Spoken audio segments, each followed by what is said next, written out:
Whether you're aiming down the scope of your favorite sniper rifle,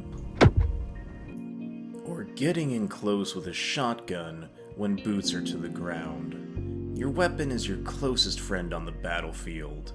You may have allies with you, but none of them will ever be as close to you as your weapon is. So in today's episode, we'll be reviewing 3 weapons that, depending upon how they're used, can be the difference between winning or losing. I'm your host, Axel Grimwolf, and this is Privateer Time. Today's episode will be getting right into it with the ballistic sniper rifle known as the Scalpel, which can be found in Area 18's Chubby Blast store or live fire weapons on ARC L1 or Crew L1. Now, the Scalpel is a unique and versatile sniper rifle from Casta Arms. Designed with 2 barrels stacked atop of each other, it has 2 fire modes so you can adapt your shot to the situation. It can deliver a single powerful shot from a distance, or fire both barrels in quick succession to create a double shot burst. The Scalpel has a magazine size of 8 rounds, loaded with 7.62mm rounds, and a slow but capable rate of fire of 30 rounds per minute, and an impressive range of 120 meters. Though, due to its double-barrel build, it is unable to attach any attachments to these barrels at this point in time, though it does allow for size 3 optics and a size 2 underbarrel. And because you can use smaller attachments in these attachment slots currently, you can really give this weapon some personal love. Now, all this info sounds pretty great on paper, of course, but our cameraman Tataru learned firsthand this weapon is fairly pointless to try and use up close. He had shot a Hurston security guard in the head with the double round burst, though it did nothing against the heavily armored head. The short engagement ended with him getting shot in the groin and being hauled off to the local prison. I'm sure he's quite glad right now that they offer free medical services. It's gonna be fun breaking him out of there. Again.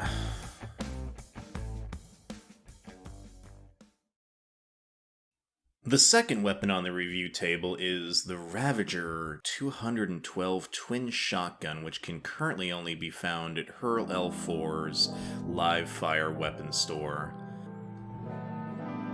The Casta Arms Ravager 212 twin shotgun earns its name for its unique dual barrels that allows for multiple ammo types to be used in conjunction with each other for maximum tactical possibilities. The Ravager's magazine size of 16 shells with a fire rate of 105 rounds per minute and a short range of 15 meters. And while the description says it has multiple ammo types, that's currently not true. There's only one type of ammo available, and that's standard buckshot. But hopefully we'll be seeing more varieties soon. But for now, we can customize the weapon itself with size 1 optics and size 2 underbarrel attachments. Now, when deciding which shotgun we should review for this episode, Tataru asked me for a shotgun I'd use, and my personal response was simple. When I need a shotgun, I choose the Ravager, because nothing says screw you like 2 smoking barrels of buckshot. And I stand by that statement.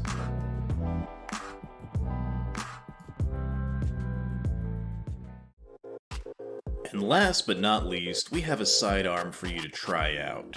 The Salvo Frag Pistol from Head Bay, which can be found in Port Olisar's live fire weapons, Grimhex's Scudders, and Lorville's Tammy and Sons. Now, while the Salvo can be used as a normal pistol, Head Bay didn't stop there.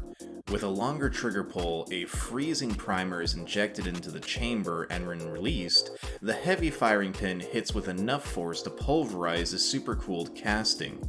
This was accidentally developed as an attempt to mitigate overheating. This charged fire option discharges a deadly spray of high-velocity fragments, followed by an ear-shattering boom. The Salvo uses an 8-round magazine of .50 by .45 smart ammo, with a fire rate of 140 rounds per minute with an effective range of 80 meters standard or 10 meters when charged. The salvo frag pistol can work as either your standard sidearm like described, or be a miniature handheld shotgun with surprisingly effective results. It has size 1 attachment points for its optic, barrel, and underbarrel, giving it some much needed versatility. Now, this is not my go-to handgun, but it is still fantastic.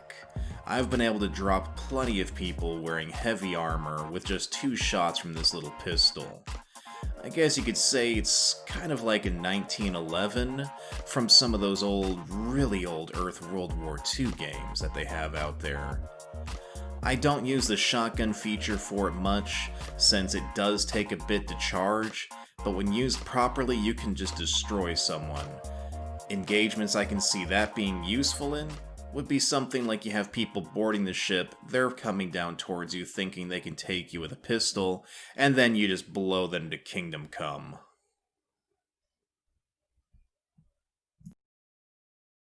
Thank you so much for watching. If you enjoyed what you saw, make sure to hit that like button and subscribe to the channel. If you want to keep track to what the crew is up to between episodes, follow us on Twitter. Link can be found in the description below. We hope you enjoyed this episode of Privateer Time, and hope to see you again soon.